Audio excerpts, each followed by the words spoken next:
Sektori minerar është një nga sektorët më strategjik të ekonomisë shqiptare. Vetëm në Bulqiz realizohet 83% e prodhimit të industrisë minierave. Ky është subjekti më i madh minerar në sektorin e minierave në Bulqiz, nga ku prodhohen 60.000 ton krom në vit dhe janë të punësuar 614 punonjës.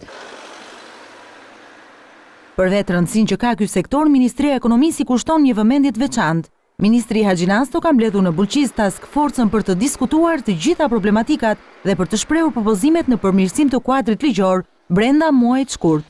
Unë do kërkoja nga ju një angazhim të plot me qëllim që këto objektiva për konsolidimin e sektorit, për rritjen e legitimitetit funksionimit të tij,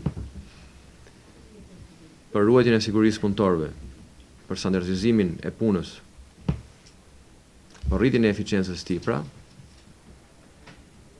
ta realizojmë sa më shpejt dhe me sa më shumë sukses.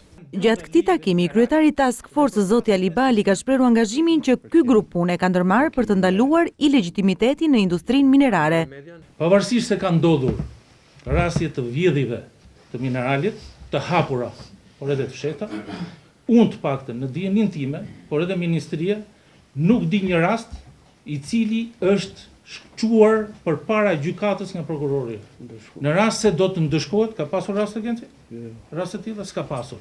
Në rast se do të fillojmë të përdorim këtë mënyrë ligjore, atëherë unë mendoj që ne do të kemi ulje të vjedhjes masive të mineralit nga subjektet e palicencuara, po edhe nga punonjës të thjeshtë.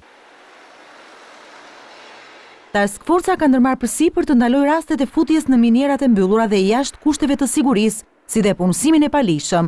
Një koordinim i mirë të gjitha institucioneve të përfshira në këtë grup pune do të bëjë të mundur sipas ministrit Haxhinasto përmirësimin në këtë sektor, rritjen e efikasitetit, uljen e kostove të operimit, rritjen e sigurisë në punë dhe shtimin e punësimit në miniera.